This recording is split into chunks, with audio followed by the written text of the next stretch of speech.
sorry.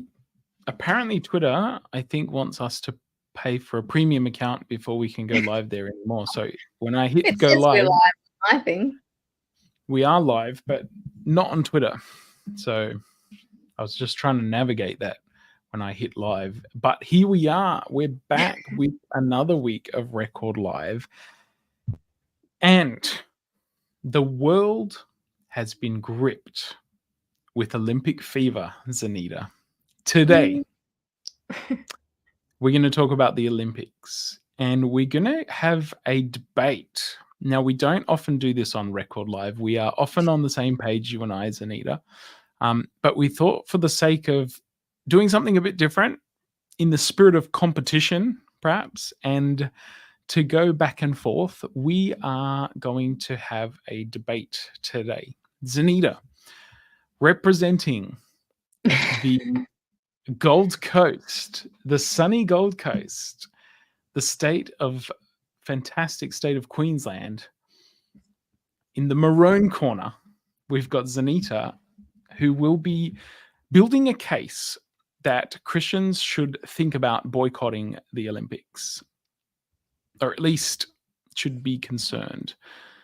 Myself, representing, I mean, I am in New South Wales, but I sort of feel still connected to my home state of South Australia. So I don't know if we're talking state of origin, perhaps I'm representing the beautiful free state of South Australia. I am going to build a case for the idea that we should not boycott the Olympics. And if you have strong opinions and you're watching this, we would love you to ask questions, to challenge the points being raised, to suggest your own rationale for why you do not follow. Perhaps let us know which country you're in or which country you're supporting. And we'd love to hear from you as well. So yes, it will be a little different today, but in the spirit of Christian companionship and fellowship, it will not be a heated or aggressive debate. It might be competitive, but we will try and keep the gloves on, Zanita. Sounds good. I remember we had an assignment in high school, and it was like a debating assignment, and it was like my least favorite thing in the world because debating is not something that I really enjoy. But we just decided to do something different today, and I feel like I've got some valid points. Excellent. See how we go. Well, we're going to hear your first point in a moment, but I just want to say this. There are possibly as many opinions on this as there are Christians. And here's what we don't do enough. We don't have conversations about why we believe what we believe. This show, Record Live, is all about living our faith out. It's about church. It's about culture. It's about how we behave and how we believe. And we always like to get practical on Record Live. So this is a practical example, I suppose, of living out our faith in how we react to the Olympics. How do we react to that? And perhaps as a disclaimer before we start, I don't know if either of us would die on this hill, if that's fair to say, Zanita. I think it's probably something that it's good to think about both sides, and not necessarily, I don't think we'll come out of today's debate awarding a gold medal. There won't be a winner of this particular Record Live Olympics. We will just have a good conversation, hopefully stimulate some thoughts from you guys and some comments from you guys, and navigate. How do we live as Christians in this tricky world? So, Zanita, you're going to kick us off with your opening salvo. Awesome. Well, yeah, like Jared said, if anyone has any strong opinions, we would love to hear them in the comments to see where everyone is standing with this. But I thought the first point that I would raise, just because it's timely and it is being talked about a lot at the moment, is this whole idea around the opening ceremony that, if anyone hasn't watched it, it was basically a parody of the Last Supper. And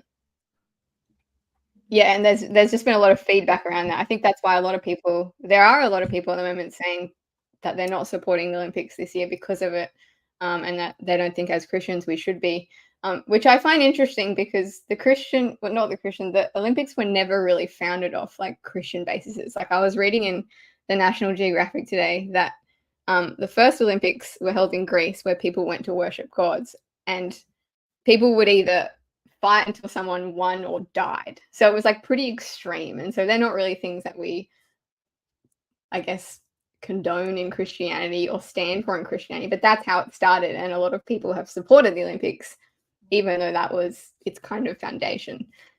If we also look at the history, the Olympics were actually cancelled by the Romans because they didn't approve of it, basically. And they weren't really celebrated very much until Hitler came in again. Hitler kind of made the Olympics like a big thing. Like there's this podcast that's come out recently that Malcolm Gladwell has been doing, and he's talking about like the influence that Hitler had on the Olympics. Like Berlin, I think, was the first Olympics to be televised, and Hitler did this because he wanted people to look at Germany as like a country of power and a country of like awe.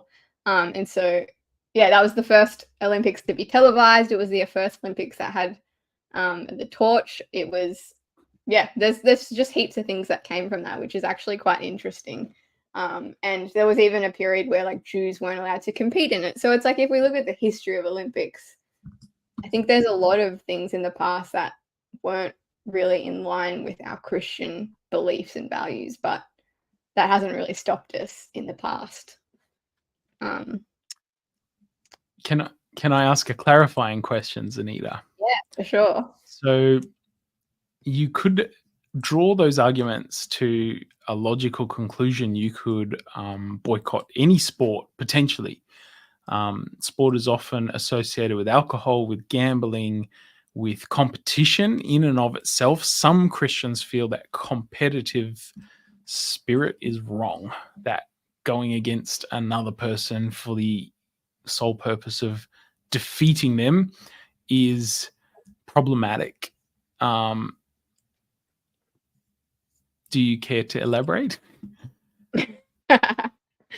I guess I think you should just keep arguing your point.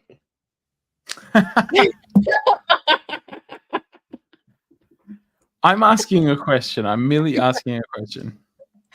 I think there's good and bad things of everything. Like, sure, there's good things about the Olympics. Like, I'm not going to stay here and say I think it's all bad. But I guess I'm talking about like where it came from and the fact that there's, you know, it's kind of, I think it's kind of funny that now we're saying we should cancel it after we've seen one thing that goes against our values. But it was always like, it was founded off that. Like, it didn't come with like good principles in mind. It was quite aggressive to start with. So yeah, there's good things about the Olympics, but there's good things about like Game of Thrones. Like, there's also really like terrible things about it. There's good things about like so many things, and there's good like, but it's kind of like, well, where do you, I think it's a very personal thing. Where do you sit with that? Like, is that okay to you? Maybe it is. Like, can you take the good and the bad, or do you need to draw the line somewhere? Okay, I have an opinion on this. Respond.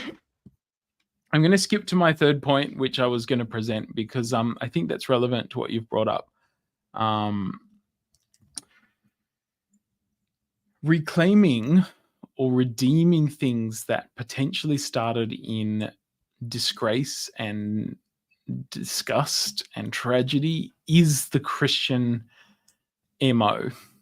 The cross as a symbol is a symbol of cruelty, of painful hatred, and yet it is very significant in the Christian faith. Many of the hymns we know and love started off as pub ballads, and yet the tune has been set to poetic words that are beautiful and uplifting and give our hearts the opportunity to connect closer to God. So I don't think that we should necessarily put too much stock in the origins of a thing. This argument has been made about Christmas and about Easter, about many things in the Christian tradition, and yet it strikes me that, you know, we are to be in the world but not of the world. So we don't necessarily continue traditions and problematic things that we disagree with as Christians. I don't think we should do that if we know that something is sacrificed to an idol, or that's part of the deal. Well, we're not going to worship that thing or take part in that ritual. But at the same time, Paul sort of tells us that, it's not necessarily, it doesn't have to be a stumbling block to our own faith. I found a story today that I was quite interested in. We could say that the Olympics are evil. They started as evil pagan rituals, and they will always be thus. However, that's not the attitude of the French-Belgian Union, the Franco-Belgian Union in Europe of Seventh-day Adventist Church. Pascal Rodet is a pastor there, and he is a chaplain. He's part of the chaplaincy team at the Paris Olympics. So he's looking for opportunities to, I guess, connect with people, reach people where they are. Now, if our Adventist church in the region had decided to boycott the Olympics, we could not necessarily have people on the ground to reach those people. We could stay at home, we could not watch it, but we would miss an opportunity there. And so I think a distinct and a strong call for Christianity is to reclaim and to redeem the culture. Even if it starts off in problematic places, we have a mandate from God, I think, to do that. It's that incarnational ministry of Jesus. So I think that it's interesting to note where the Olympics started and how some of those things developed. But I don't think it should necessarily be a determining factor today. Now, I'm addressing in that point, I'm addressing more the historic, whenever you bring up Hitler in a debate, you've sort of won the debate, because it's like, well, you've led with a strong suit,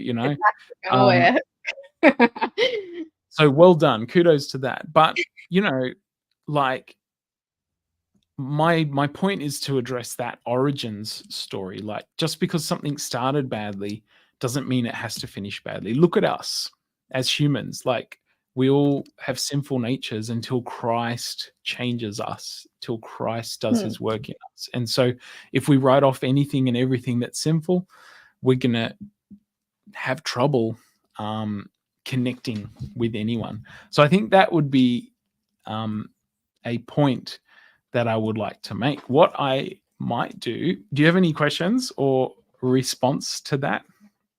I have a counter argument, I suppose. Okay, give it to us. Let's go.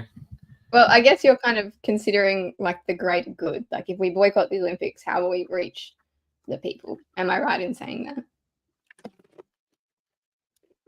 Possibly. Reach the people or connect with the people. Redeeming culture is the main thrust of my point. I have more about connecting with people later. You'll have to stay tuned. My broader point is, I guess, there is an opportunity to redeem things that started in a bad place, is my direct argument to your first point. Sure. I guess I would argue that there are a lot of people that are still suffering is maybe a strong word, but they're at a loss because of the Olympics. Like, we have a lot of places where there's displacement of residents because they've decided to build stadiums and car parks for this 2-week game series. I was I think back in Rio, and just in 2016, which is pretty recently, there were many poor families that were just pushed out of their neighborhoods that they'd been raised in, that they'd grown up in for the sake of these Olympics, and then they've been put in these shabby government houses, like separated from all of their community. Basically, now some people here, and like, that sucks. Like, imagine if your childhood home had been smashed down for a stadium that was going to be used for 2 weeks, and then all of a sudden it's a abandoned stadium because after that it's not in use anymore. Like, I remember when my family and I were in Europe, and it was a bit of like my dad's an architect, so it was a bit of an architecture tour, but we ended up seeing so many stadiums that were just like empty. And we also came across like towns that were just like ghost towns because there was once an Olympics held there, or there was once like a competitive game event thing held there, but now it's like, well, there's nothing there. And so I think a lot of the cases, like in Rio and other countries, they put a lot of money into like upkeeping these pretty empty stadiums that have no use anymore, when that money could be going towards much better things, I think, in society. So I think it actually affects people more than we think. I remember Daniel Kubrick wrote an article on the World Cup and on how that influenced, and it was a different thing to the Olympics, but how much money went to that and how that influenced people when they built stadiums and things. And I was like, oh, that's crazy. And now I don't really look at the World Cup the same, because I like think of those statistics and I think of like the impact that it has on people. And so, yeah, I think obviously it can help us connect with people and it can help us reach people. But I think sometimes we don't even think about all the people that are being put out from it as well. That's my argument. And Jesus said, the poor you will always have with you. That's a very heartless argument, isn't it? Paris has been called the Sustainable Games. Apparently they didn't build any stadiums. They used facilities, or they at least used temporary things. They didn't build any new things. It's true. They have only spent 25% of the budget. They've only spent $10 billion on the Olympics so far, but $10 billion, that's a lot of money. Typically, I think London spent 17 million and then Tokyo spent 28 million. So they've done well, but still, $10 million, you can do a lot with that. Million or billion? Billion, sorry. Billion. 10 billion. 10 billion. Well, a good point, Zanita. I'd like to address the idea of being offended by the games. I have been encouraged to see that some people have stood up for the Christian faith, including a very strange source, perhaps to some people, the nation of Iran. Iran has put out a statement like, this mocking of Christianity, this mocking of Jesus, who in Islam is a prophet, is not appropriate. And so, I will say, I've been reading about this, I've been seeing different people's opinions, and the organizers of the Olympics, the organizers of the opening ceremony have been cagey. They have been doing a bit of double speak. In other words, they're saying one thing, but potentially letting on that is not quite true. They're trying to deflect and to diminish the outrage. But I definitely think there was an intention to shock, to offend, and to stir people up. I don't appreciate that as a Christian. I don't appreciate the belittling of, the degrading of Jesus and the Christian faith. I think that is not really acceptable. But as a Christian, I am responsible for how I react and what sort of impact my reaction has on other people. So I saw a really interesting video on social media. It was actually posted by one of the people that watches this program fairly regularly. Shout out to Linnell. I saw it on her Facebook page. And this person said they were a troll, an internet troll. They were basically an atheist, and they used to hate on Christians, and they used to stir up Christians just to get a reaction. They really wanted to make Christians angry, because then it proved to them that Christians were hypocritical. They weren't peace-loving, Jesus-loving, people-loving people. They were angry, annoyed people just like the rest of us, sort of thing. That was her sort of thing. And she was saying the thing that God gives us that we can't get from anywhere else is peace. And I've seen a lot of Christians this week allow this ceremony to disturb their peace, to get very offended. Hey? Charlie should boycott it. Boycott it. That's why we're talking about this. We're annoyed, So while there is a point to be made that what they did was unacceptable, it was inappropriate, it was gross. Why do we need that on television when children are watching, what the debauchery or the degradation? So great, we didn't watch the ceremony. If we're good Adventists, it was Friday night, so we didn't watch it. So we've only seen replays, we only have hearsay, but we can still get offended and annoyed and boycott the replays and the hearsay. But I guess to argue the point of maybe we shouldn't boycott the Olympics is to look at what Jesus and the disciples, how they reacted to offense, how they reacted to being spat on and locked up, persecuted. Jesus said, you will be persecuted in this world, but you should take up your cross and follow me.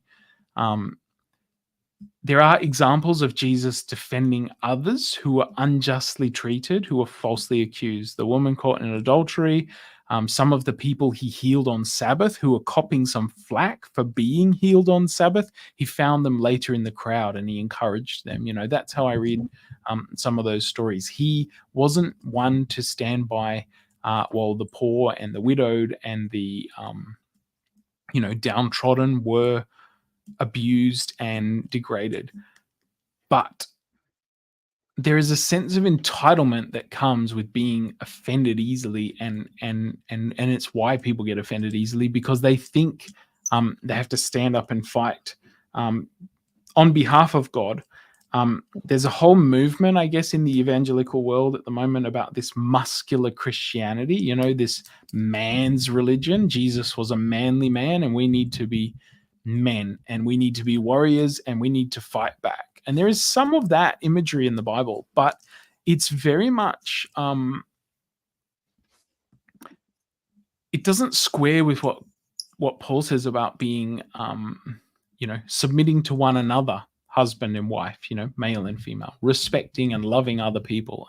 Love others as I have loved you and have laid down my life. Like when Jesus calls a husband to lay down his wife for his life for his wife, it's not a call to make her follow your instructions or get offended if she doesn't. It's not a call to, stand up and fight for your own rights and call out blasphemy and attack those who they're the world, they're fallen, they've got issues.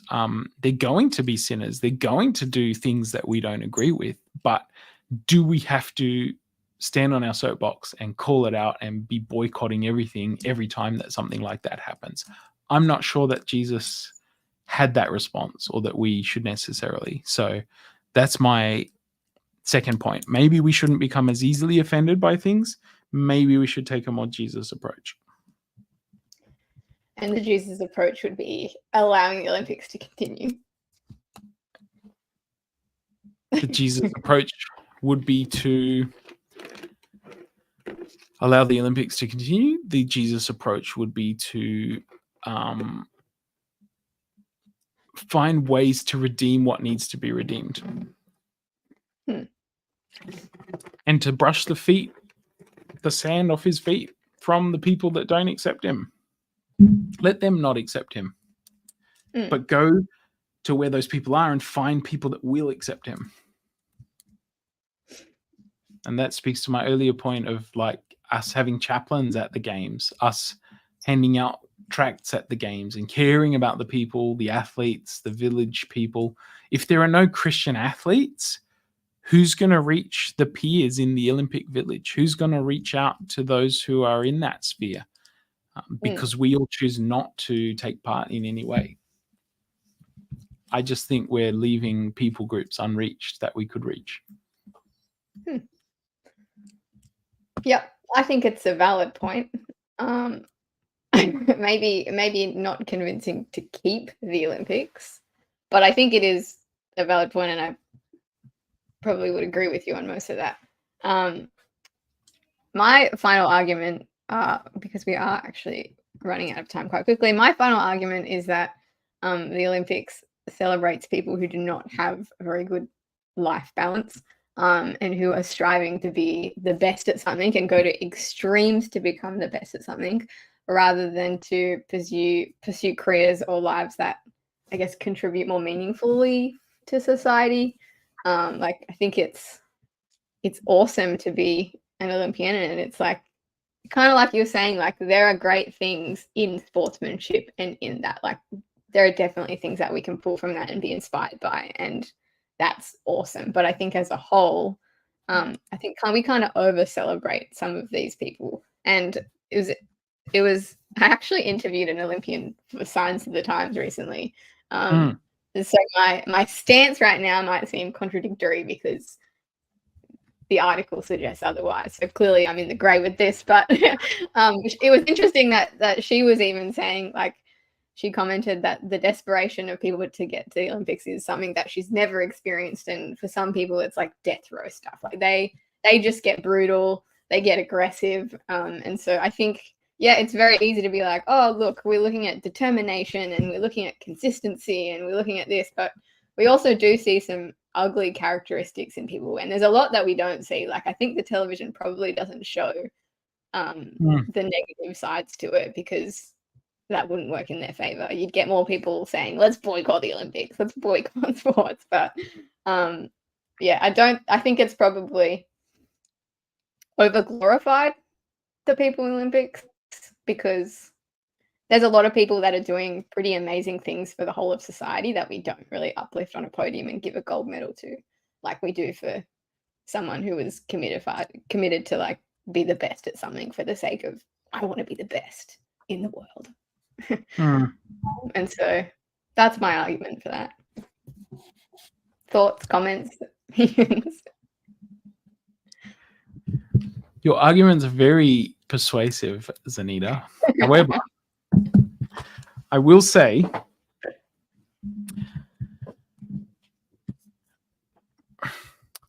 what would we rather? Our kids to be inspired by pop stars and movie celebrities, or sports people who actually advocate an active and healthy lifestyle?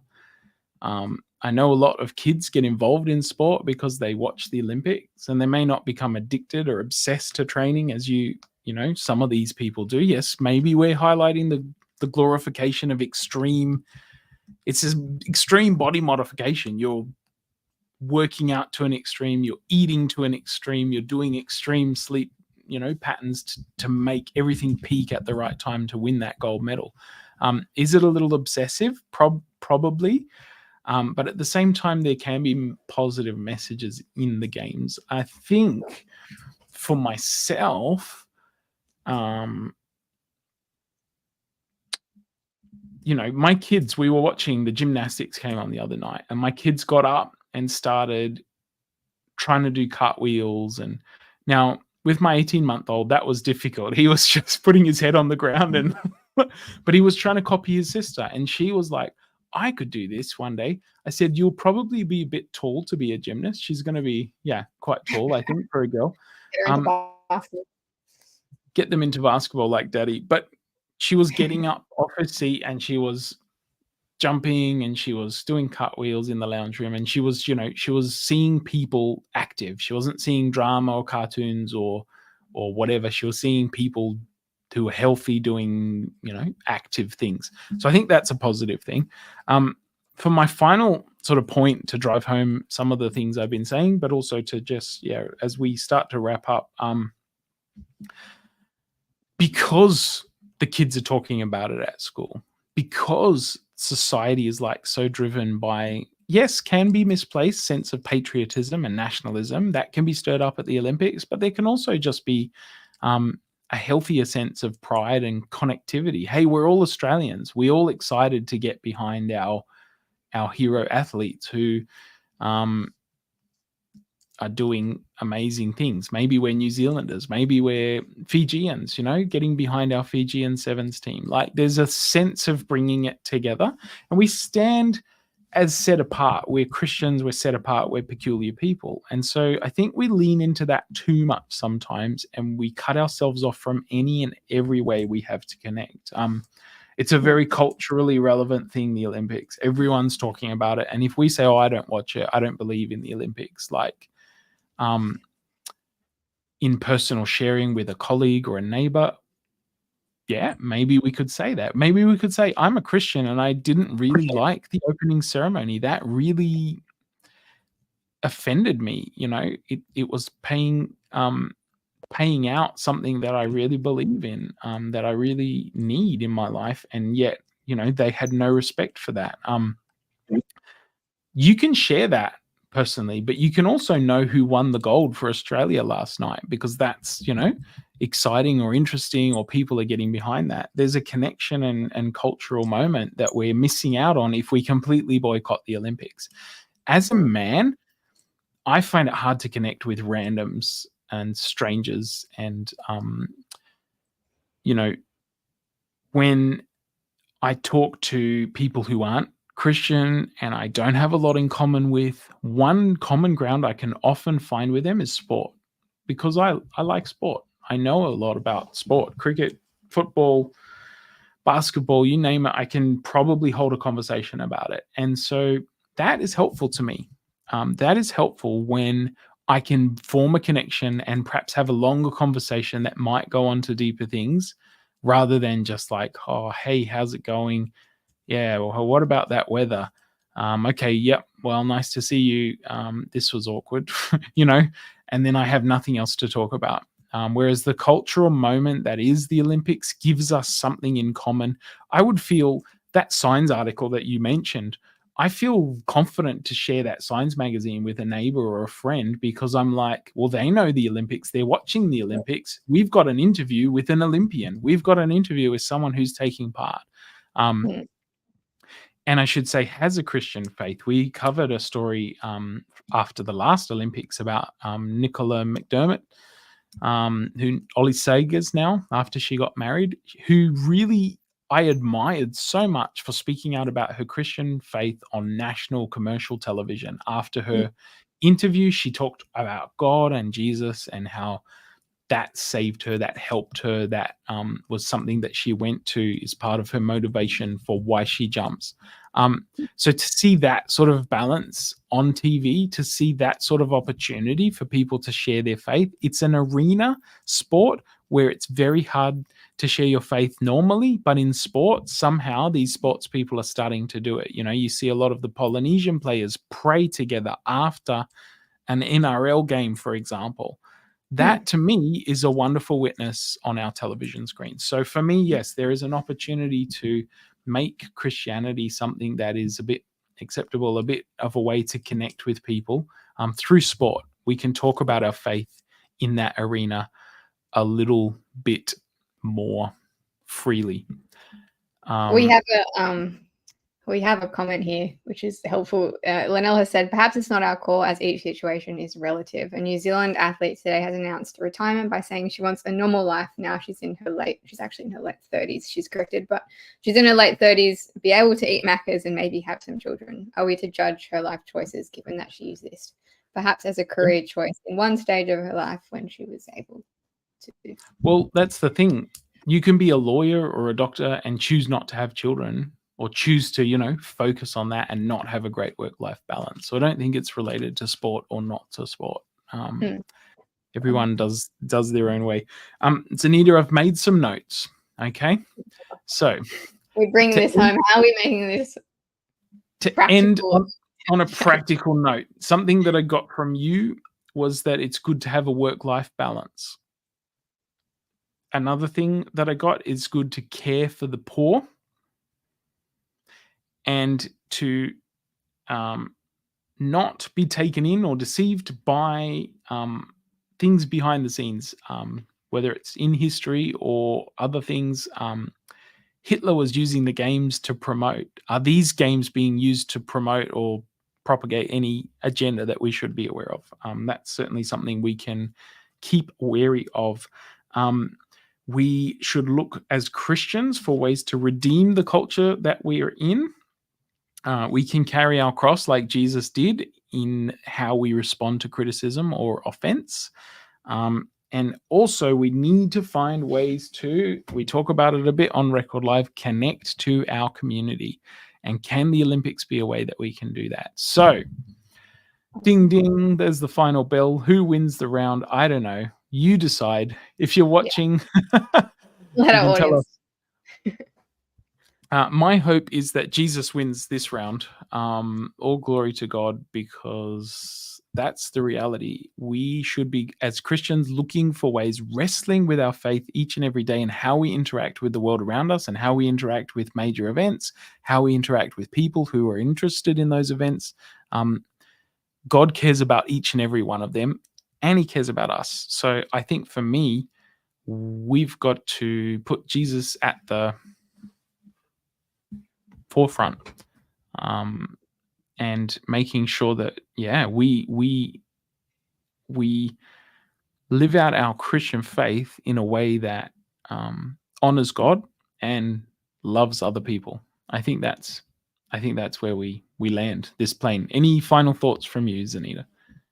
No, it has been fun to debate. I have appreciated your thoughts and your comments. It's given me some food for thought. And yeah, I hope that everyone listening has also just had some food for thought. Maybe it's something you haven't thought about or have disagreed with, but yeah, I hope it just gives you something to think about and ponder as the Olympics go on, and probably will go on. So yeah, thank you for those who have been engaging and liking and commenting. And Jared, it has been great to debate. Thank you, Zanita. We'll see you all again next week. God bless.